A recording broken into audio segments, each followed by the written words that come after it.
محمد أرسله بالحق بشيرا ونذيرا وداعيا إلى الله بإذنه وسراجا منيرا صلى الله عليه وعلى آله وصحبه وبارك وسلم تسليما كثيرا كثيرا. أما بعد فأعوذ بالله من الشيطان الرجيم. بسم الله الرحمن الرحيم. من عمل صالحا من ذكر أو أنثى وهو مؤمن فلنحيينه حياة طيبة ولنجزينهم أجرهم بأحسن ما كانوا يعملون. وقال الله سبحانه وتعالى ادعوا إلى سبيل ربك بالحكمة والموعظة الحسنة.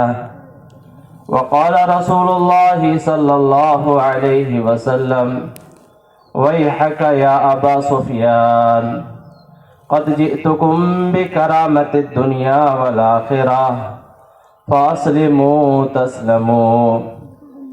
وقال رسول الله صلى الله عليه وسلم من قال لا إله إلا الله مخلصا دخل الجنة. قيل وما إخلاصها يا رسول الله؟ قال أن تحجزه عن محارم الله أو كما قال عليه الصلاة والسلام. قابل احترام بزرگوں، بھائیوں، عزیز ساتھیوں، اللہ جل جلالہ عما نوالہ نے دنیا میں آنے والے ہر انسان کو محنت کا مکلف بنا کر دنیا میں بھیجا ہے۔ محنت کا اختیار انسان کو اللہ کی طرف سے ملا ہوا ہے، چنانچہ اس مکلف ہونے کے نتیجے میں ہر انسان محنت کر رہا ہے۔ آپ چاہے جسے دیکھ لیجیے، ہر آدمی کسی نہ کسی محنت سے متصل ہے، اور ہر آدمی کی محنت کا منتہا اور مقصد اپنی محنت سے کامیاب ہونا ہے۔ لیکن میرے بھائیوں، محنت کا ایک رخ وہ ہے جس کو انسان نے اپنے علم اور اپنی سمجھ کے اعتبار سے خود طے کر لیا،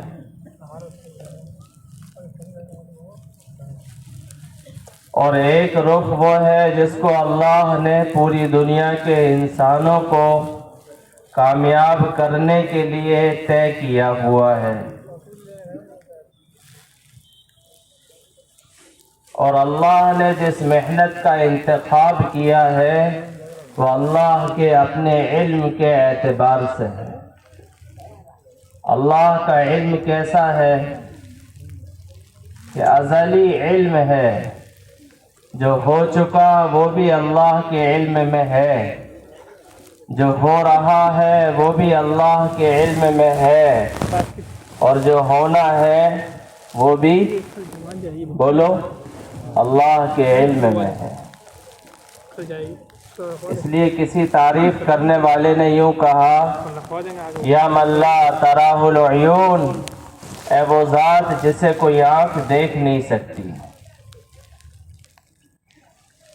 وَلَا يَصِفُهُ الْوَاصِفُونَ، اگر اس اللہ کی کوئی تعریف کرنا چاہے تو کر نہیں سکتا۔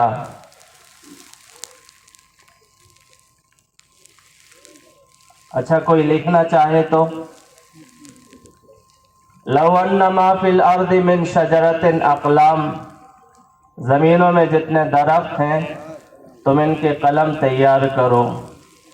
والبحر يمده من بعده سبعة أبحر، زمینوں میں جتنا پانی ہے اتنا نہیں، اللہ کہتا سبعة أبحر، میں تمہیں 7 سمندر اور دیتا ہوں۔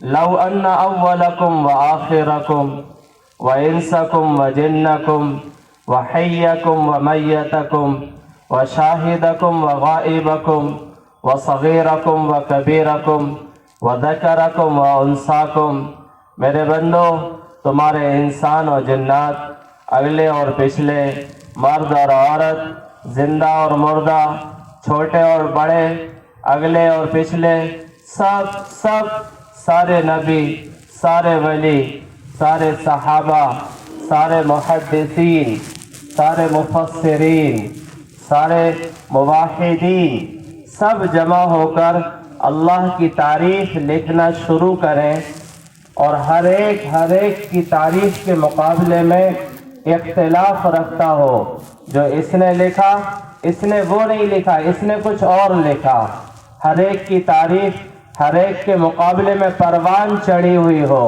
اس نے جو لکھا اس نے اس سے آگے کا کچھ لکھا، تو میرے بھائیوں ایسا وقت آئے گا کہ یہ قلم لکھ کر تھک جائیں گے اور سیاہیاں کم پڑ جائیں گی، لیکن اللہ کہتا ہے ما نفدت من کلمات اللہ، تم اس سب سے بھی اللہ کی تعریف نہیں لکھ سکتے۔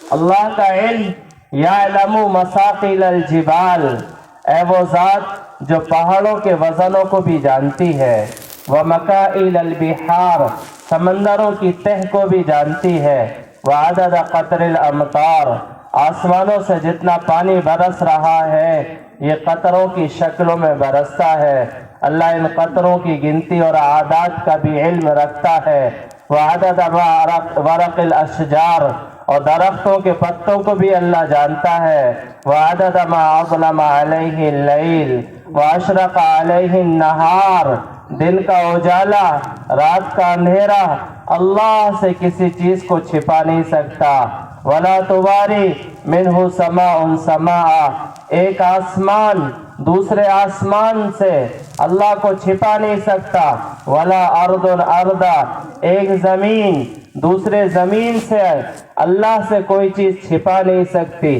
ما یکون من نجوا ثلاثۃ الا هو رابعهم، جب تم میں سے کوئی تین باتیں کرتا ہے چوتھا اللہ وہاں موجود ہوتا ہے، ولا خمسۃ الا هو سادسهم، جب تم میں سے کوئی پانچ باتیں کرتا ہے اللہ کہتا ہے چھٹا میں وہاں موجود ہوتا ہوں، وَهُوَ مَعَكُمْ أَيْنَمَا كُنْتُمْ، تم چاہے جہاں چلے جاؤ اللہ کو وہاں پاؤ گے، أَسِرُّوا قَوْلَكُمْ، تم چاہے چپ کے باتیں کرو، أَوِ اجْهَرُوا بِهِ، چاہے زور سے باتیں کرو، یہ تو فرشتے بھی سن رہے ہوتے ہیں، لیکن دل میں پیدا ہونے والے خیالات کو فرشتے نہیں جانتے، اللہ نے اتنا اختیار نہیں دیا، لیکن اللہ کہتا ہے اِنَّهُ عَلِيمٌ بِذَاتِ الصُّدُورِ، میں تمہارے دلوں میں پیدا ہونے والے خیالات کو بھی جانتا ہوں۔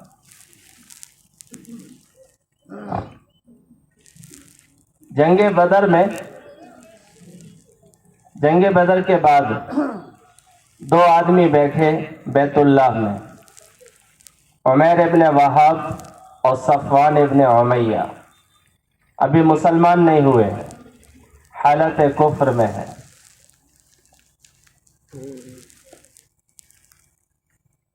صفوان نے عمیر سے کہا یار عمیر، بدر میں بڑی شکست کھانی پڑی، زندگی جینے کا مزہ ہی پھیکا ہو گیا۔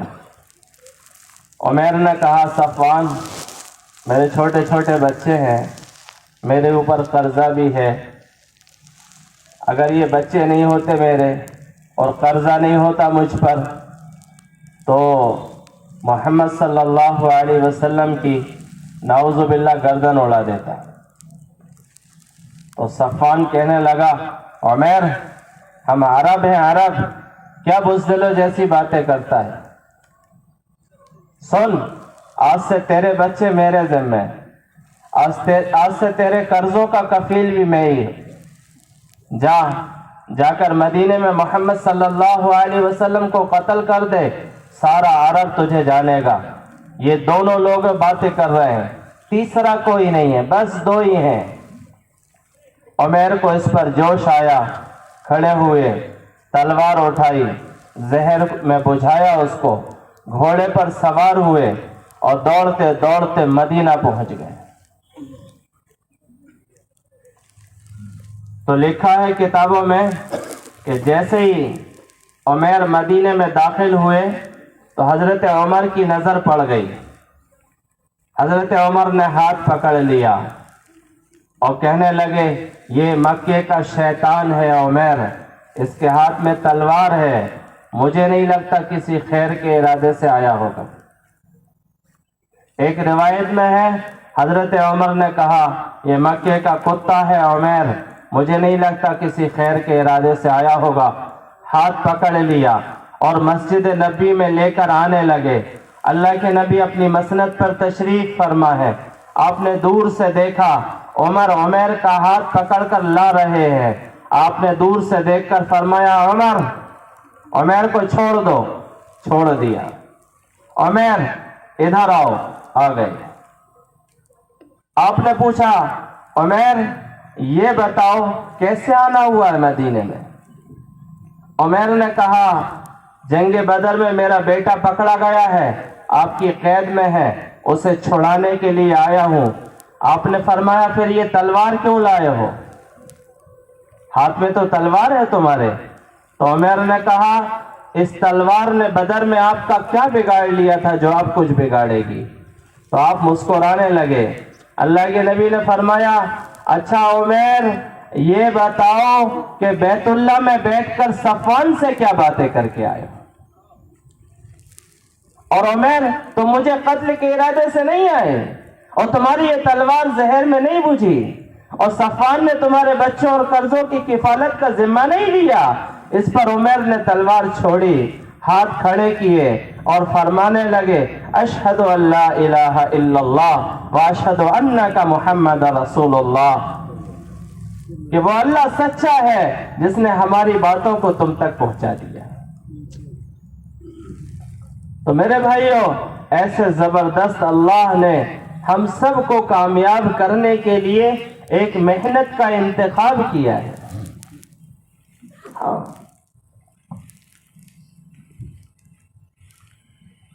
یہ دعوت کی عظیم محنت، یہ وہ محنت ہے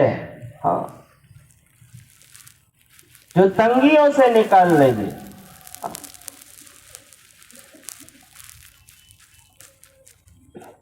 ہم محنت میں آئیں گے۔ حضرات صحابہ کرام غلام تھے، محنت میں آئے گورنر بن گئے۔ کیا بن گئے؟ ارے بولو۔ حضرت ابو ہریرہ رضی اللہ تعالیٰ عنہ 7ویں ہجری میں مسلمان ہوئے۔ کتنی ہجری میں؟ دیکھو یہ محنت کتنی مؤثر ہے۔ چند دنوں کی محنت آدمی کو کہاں سے کہاں پہنچا دیتی ہے۔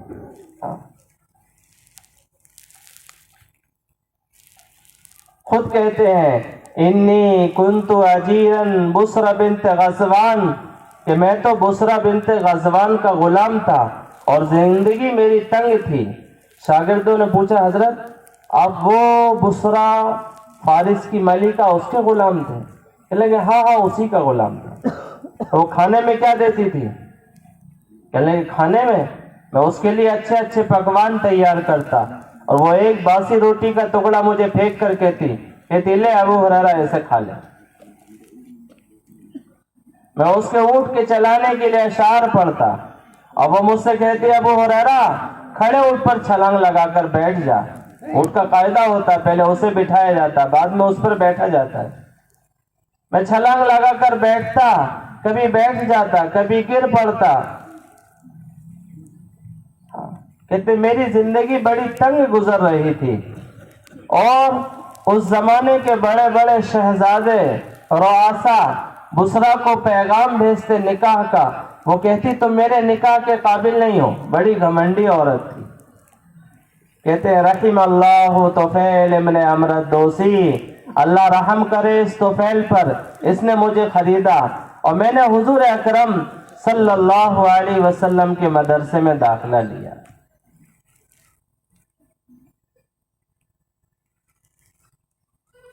کہتے ہیں میں حضور کی مسجد میں رہتا رات اور دن اور اعمال میں لگا رہتا، حضور سے حدیثیں سیکھتا رہتا، سنتا رہتا، سیکھتا رہتا، کھانے کو ملتا تو ٹھیک ورنہ بھوکا پڑا رہتا۔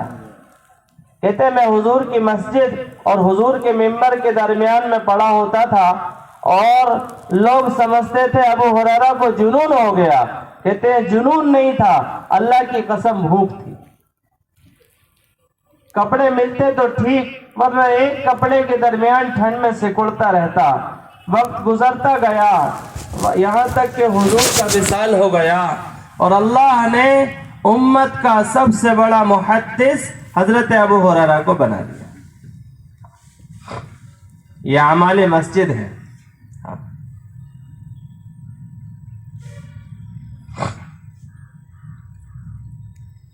کہتے ہیں پھر دور عمر آیا، حضرت عمر رضی اللہ تعالیٰ عنہ کا دور آیا تو مدینے کے گورنر کا مسئلہ بنا کہ مدینے کا گورنر کس کو بنایا جائے۔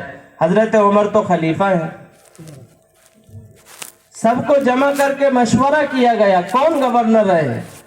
کسی نے کہا عبد الرحمن ابن عوف رہے، کسی نے کہا حضرت عثمان موجود ہیں یہ رہے، کسی نے کہا حضرت علی بھی موجود ہیں یہ بھی رہ سکتے ہیں۔ مختلف رائے، فیصلہ نہیں ہوا، یہاں تک کہ ہم لوگ عشاء کے بعد سو گئے۔ حضرت عمر فرماتے ہیں کہ اللہ کے نبی صلی اللہ علیہ وسلم میرے خواب میں آئے اور فرمانے لگے عمر عجیب ہو تم بھی، ابو ہریرہ تمہارے پاس میں ہے پھر سوچتے ہو گورنر کس کو بنائے۔ کہتے ہیں پھر مدینے کا گورنر مجھے بنایا گیا، غلام تھے، محنت میں آئے، اللہ نے گورنر بنا دیا۔ اور کہتے ہیں اس سے آگے کی سناؤں، وہ میری ملکہ، میری سیٹھانی بسرا بنت غزوان کو جب پتہ چلا نا کہ میرا غلام ابو ہریرہ میری غلامی سے نکل کر حضور کا غلام بنا، اللہ نے اس کو مدینے کا گورنر بنا دیا، تو اس نے مجھے خط لکھا اور خط میں یہ لکھا کہ ابو ہریرہ میں نے سنا ہے تو مدینے کا گورنر بن گیا ہے، میں تو اس سے نکاح کرنا چاہتی ہوں۔ میں نے کہا کہ ہمارے امیر المومنین تو ابھی یمن گئے ہوئے ہیں، حضرت عمر ہیں نہیں مدینہ میں کچھ فیصلہ کر نہیں سکتا ہوں، انہیں آنے دو۔ حضرت عمر واپس آئے، میں نے کہا امیر المومنین میری سیٹھانی بسرا بنت غزوان جو سب کے نکاحوں کے پیغام کو رد کر دیتی تھی، اس نے مجھے نکاح کا پیغام بھیجا ہے، آپ بتلائیے میں کیا کروں۔ حضرت عمر نے کہا ابو ہریرہ جلدی کر لے، یہ اللہ کی طرف سے عزت ہے جو تیری طرف بھیجی گئی ہے۔ کہتے ہیں میرا نکاح بسرا بنت غزوان سے ہوا۔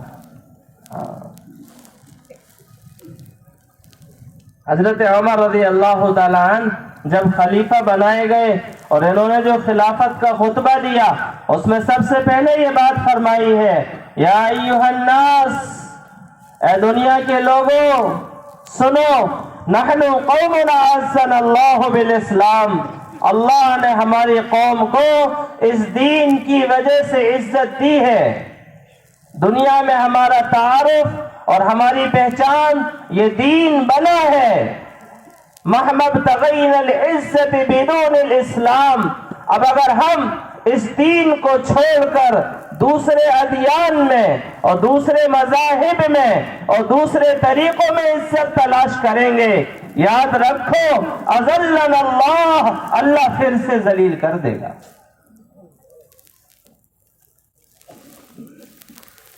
ہاں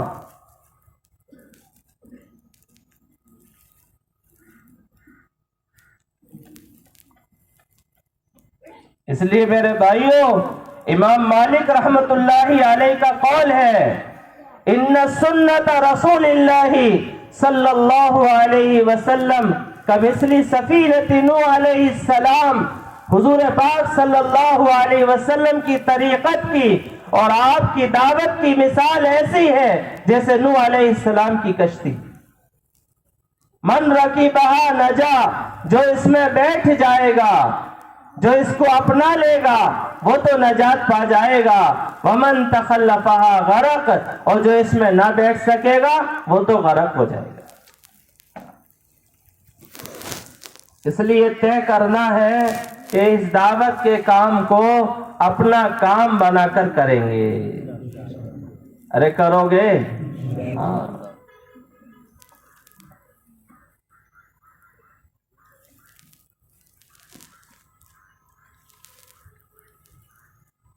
اور میرے بھائیوں، اس میں سب سے بنیادی چیز جو ہے وہ مسجد ہے۔ کیا ہے؟ ہاں،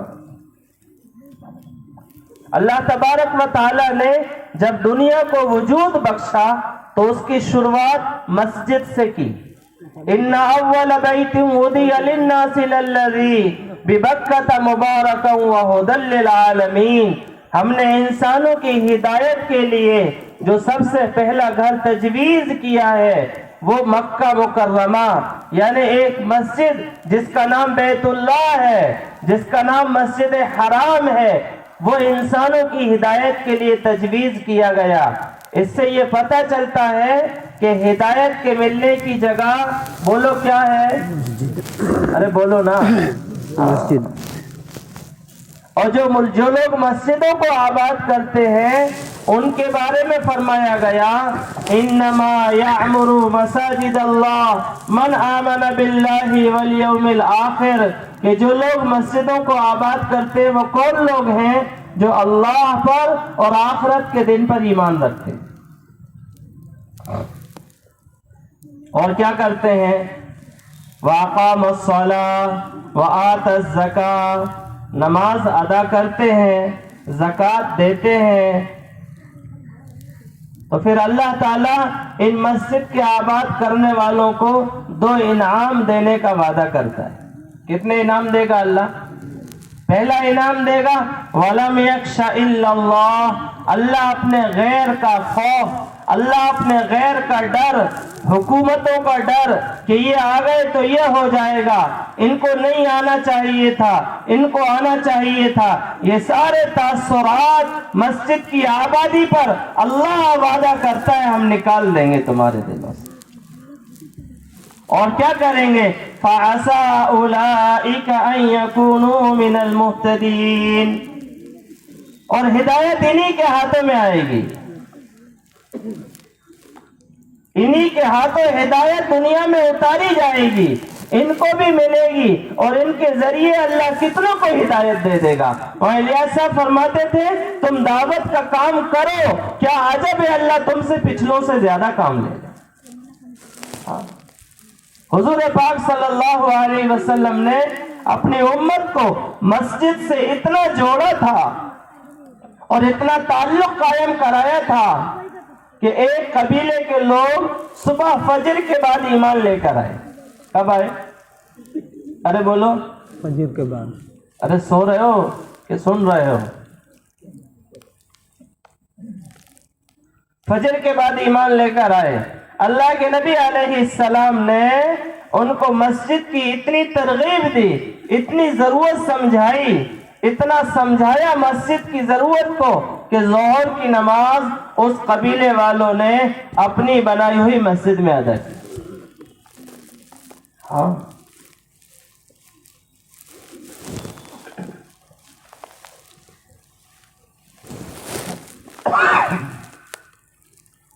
اور اتنا سمجھایا گیا اور فرمایا گیا المؤمن فی المسجد کالسمک فی الماء، کہ مومن مسجد میں ایسا ہے، یا مومن کے لیے مسجد ایسی ہے جیسے مچھلی کے لیے پانی، جیسے مچھلی بغیر پانی کے ارے بولو نہیں رہ سکتی، ایسے مومن بغیر مسجد کے نہیں رہ سکتا۔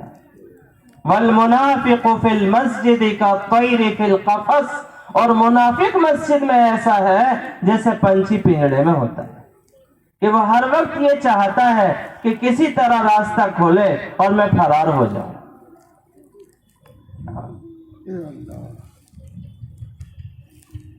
اس لیے علماء نے، امام بخاری نے پورا ایک باب قائم کیا ہے باب المساجد کے نام سے۔